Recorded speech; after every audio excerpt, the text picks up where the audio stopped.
2.25 करोड़ की आबादी पर मुश्तमिल कराची मेट्रोपॉलिटन सिटी में सेहत के हवाले से हस्पताल तो बहुत, लेकिन फिजियोथेरेपी सेंटर नायाब हैं। अल्हम्दुलिल्लाह हमने इस कमी को पूरा करते हुए गुलिस्तान जौहर में ज़ुबैदास फिजियोथेरेपी सेंटर का आगाज कर दिया है।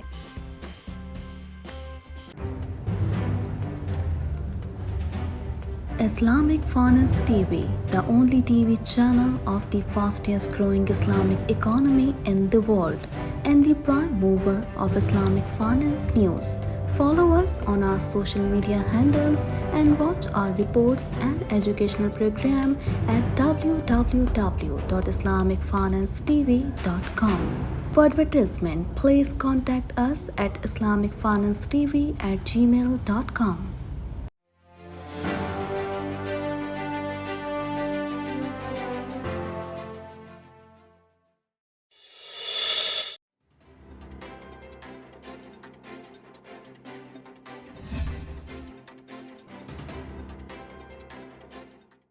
मुस्लिम लीग नून की सीनियर नायब सदर मरियम नवाज ने कहा है कि इमरान खान के साथ जो होगा मकाफाते अमल होगा, जिंदगी अब रोते हुए गुजरेगी। उन्होंने कहा कि नवाज शरीफ, शहबाज शरीफ और मरियम नवाज ने आपसे इंतकाम नहीं लिया। 8 माह का हिसाब बाद में होगा, पहले 4 साल का हिसाब देना होगा। हम इलेक्शन से डरने वाले नहीं हैं। इलेक्शन में मुस्लिम लीग नून भारी अक्सरियत से जीतेगी। लंदन से बरास्ता अबू ज़ैबी लाहौर पहुंचने पर अवामी जलसे से खिताब करते हुए मरियम नवाज ने शुरा को अपनी और पार्टी कायद नवाज शरीफ की जानिब से सलाम करने के बाद ऐलान किया कि आपका और मेरा महबूब कायद जल्द वापस आएगा। उन्होंने कहा कि 3 बार निकाले जाने के बावजूद आज भी नवाज शरीफ मुल्क का सबसे बड़ा लीडर है जो आपकी मोहब्बत में जल्द वापस आ रहे हैं। अल्लामा इकबाल इंटरनेशनल एयरपोर्ट पर जलसे से खिताब करते हुए मरियम नवाज का कहना था कि भाइयों, बहनों, बुजुर्गों, आप सबको मरियम नवाज और नवाज शरीफ की तरफ से पूरी कौम को सलाम। मैं खुशखबरी सुना दूं आपको, आपका और मेरा महबूब कायद जल्द आपके और हमारे साथ होगा। आएगा इंशाअल्लाह, अल्लाह के फजल से आएगा, अल्लाह के करम से आ रहा है, आपकी मोहब्बत में वापस आएगा इंशाअल्लाह। चीफ ऑर्गेनाइजर मुस्लिम लीग नून ने मजीद कहा कि नवाज शरीफ को एहसास है मुल्क में महंगाई है, हम जल्द मईशत को बहाल करेंगे। उन्होंने कहा मैं किसी की सजा पर खुश नहीं हूँ। मीडिया में सीनियर रहनुमाओं से मुतालिक चलने वाली खबरों के हवाले से मरियम नवाज का कहना था कि मिफ्ताह इस्माइल से मुतालिक गुफ्तगू नहीं करना चाहूँगी, लेकिन शाहिद खाकान अब्बासी की पार्टी और नवाज शरीफ से वाबस्तगी पर कोई सवाल नहीं उठा सकता। उन्होंने कहा कि पार्टी पहाड़ की तरह है, जो इससे गिरेगा वो पत्थर से ज्यादा नहीं होगा। शाहिद खाकान ने कहा कि मैं पार्टी नहीं छोड़ सकता, जाऊंगा तो घर जाऊंगा। मरियम नवाज का कहना था कि पार्टी में इख्तिलाफात चलते रहते हैं।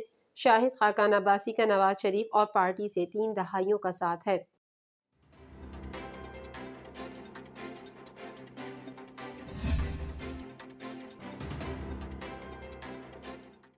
किफ़ायत शुआरी कमेटी ने सरकारी मुलाजमीन की तनख्वाहों में 10% और वजारतों के बजट में 15% तक कटौती की तजवीज़ दे दी।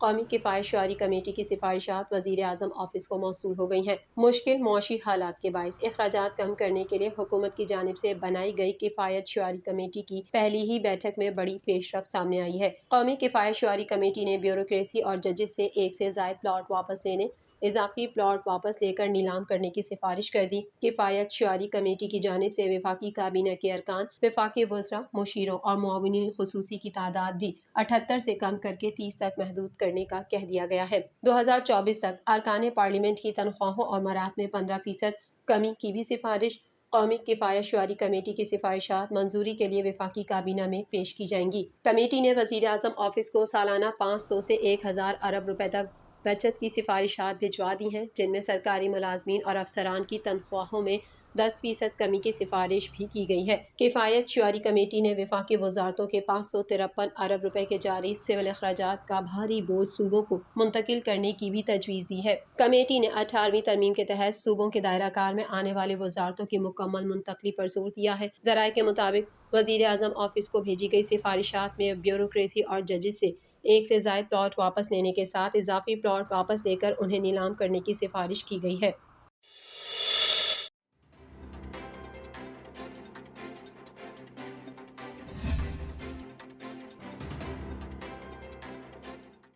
इंटेलिजेंस एजेंसीज ने बर वक्त कार्रवाइयां करके बड़ी तबाही से बचा लिया। खुदकुश हमलों का बड़ा नेटवर्क सिक्योरिटी फोर्सेस की पकड़ में आ गया।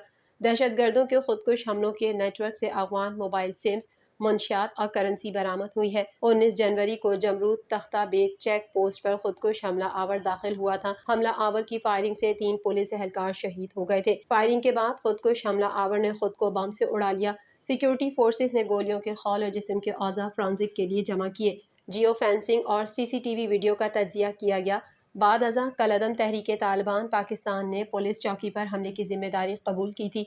21 जनवरी को मिलने वाली मालूमात के मुताबिक खुदकुश हमले के पीछे उमर नामी टीटीपी रुकन था। टीटीपी रुकन उमर को तहसील जमरूद के रिहायशी सताना जान ने सहूलत फराहम की। 23 जनवरी को इंटेलिजेंस बेस्ड ऑपरेशन में खुदकुश हमला आवर से ताल्लुक रखने वाले फरमानुल्लाह और अब्दुल कय्यूम को पकड़ा गया। टीटीपी ने कबूल किया कि कार्रवाई में सहूलतकार सताना जान मारा गया। 23 जनवरी को खुदकुश हमला आवर से ताल्लुक रखने वाले 2 मुल्जिमान फरमानुल्लाह और अब्दुल कय्यूम को पकड़ लिया गया। 27 जनवरी को 3 मुश्तबा अफराद की पहले से मौजूदगी की इत्तला पर एक ऑपरेशन किया गया, जिसमें सहूलतकार फजल अमीन, फजल अहमद, मोहम्मद आमिर और हम्मादुल्लाह को पकड़ लिया गया। सताना जान के खिलाफ कार्रवाई में 2 अफगान शहरी भी पकड़े गए। दौरान तफ्तीश सहूलतकार फजल अहमद ने इंकशाफ किया कि खुदकुश हमला आवर अफगान शहरी था, जिसे सताना जान पाकिस्तान लेके आया था। सताना जान ही ने खुदकुश हमला आवर को हथियार और खुदकुश जैकेट भी फराहम की थी। सहूलतकार अफजल अहमद ने 18 जनवरी को अपने मोबाइल से जाए वक़ू की तस्वीर ली। सताना जान कलअदम टीटीपी शुमाली वजीरिस्तान को चला रहा था और छुपने के लिए 4 मकानात का इस्तेमाल कर रहा था। यही मकान खुदकुश हमलों के लिए इस्तेमाल होते थे। अफगान खुदकुश हमला आवर को अफगानिस्तान से उसके हैंडलर्स ने भेजा।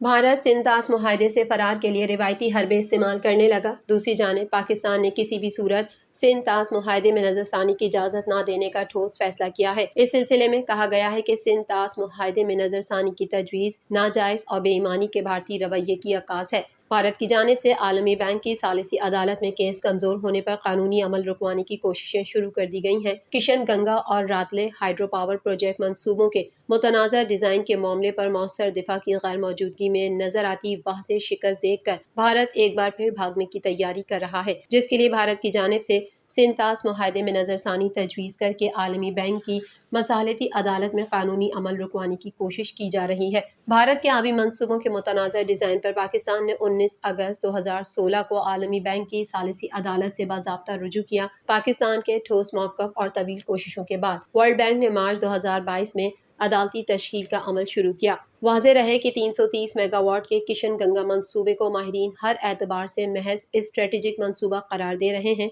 किशन गंगा और रातले आबी मंसूबे मोदी सरकार की पाकिस्तान के खिलाफ आबी जाहिरियत की अक्कास है। किशन गंगा मंसूबे के डिज़ाइन से पाकिस्तान का 1000 मेगावाट का नीलम जहलम हाइड्रो प्रोजेक्ट शदीद मुतासिर हो सकता है, जबकि आलमी बैंक की सालिसी अदालत से भारत के फरार की हर कोशिश नाकाम बनाने के लिए पाकिस्तान का केस ठोस नुकात पर मबनी है। सिंध तास मुआहदा 2 खुद मुख्तार रियासतों के माबैन वक्त के साथ साबित शुदा मौसर मुआहदा है। सिंध तास मुआहदे में कोई भी तब्दीली दोनों पार्टियों के बाहमी इत्तेफाक राय ही से मुमकिन है। सिंध तास मुआहदे की किसी शिक की यकतरफा तब्दीली और तशरीह की कोई अहमियत नहीं। सिंध तास मुआहदे के तहत दरियाए जहलम और चनाब के पानियों पर पाकिस्तान का हक है।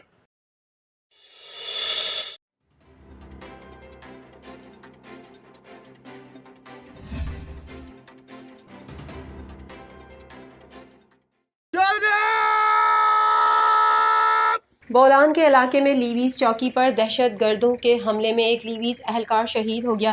लीवीज के मुताबिक गुज़िश्ता शब बोलान के इलाके बालानाड़ी में नामालूम दहशत गर्दों ने लीवीज चौकी पर अंधाधुंध फायरिंग कर दी, जिसके नतीजे में एक लीवीज एहलकार खालिद अहमद कुर्द शहीद हो गया।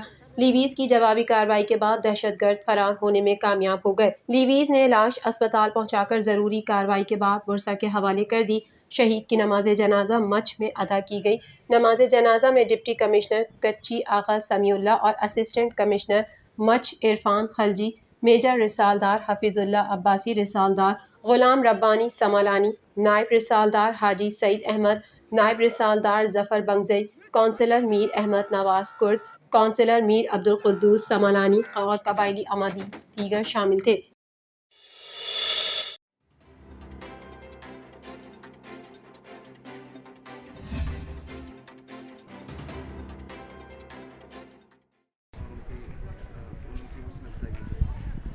خطاطی فن آج بھی زندہ و جاویدہ، آج بھی وہی تختی اور تحریر کے وہی شاہکار موجود۔ جدید دور کے لیپ ٹاپ اور اینڈرائیڈ موبائل فون کی فراوانی نے بھی اس طرز تحریر کو متاثر نہیں کر سکی۔ خزدان شہر کے وسط میں قائم مرکزی جامع مسجد اور ان سے متصل مدرسہ جامعہ اسلامیہ کے طلباء تختی پر خطاطی کے شاہکار بکھیر رہے ہیں اور قدیم دور کی یاد تازہ کرتے ہوئے خطاطی فن کا مظاہرہ کر رہے ہیں۔ خطاطی کے شوق سے وابستہ اور اس فن کو زندہ رکھنے والوں کا یہی کہنا ہے کہ الفاظ کی جو خوبصورتی اور خوش نویسی فن خطاطی میں ہے، اس کی جگہ کمپیوٹر نہیں لے سکتا اور نہ ہی جدید دور کی تخلین فتح خطاطی کو معدوم کر سکتی ہے۔ فن خطاطی اور اس میں موجود تحریر کے اسلوب قائم اور اس سے وابستہ افراد کا ذوق اسی طرح تر و تازہ رہے گا۔ خطاطی ہماری مشرقی روایت کا اور اقدار کا ایک حصہ ہے اور ہمارے بزرگوں کا طریقہ اور ان کا سلسلہ ہوتا چلا آ رہا ہے۔ اس سلسلے میں ہم خطاطی کا مقابلہ کر رہے ہیں کہ نوجوان نسل میں خطاطی کا شوق بڑھے اور ان کی حوصلہ افزائی ہو جائے۔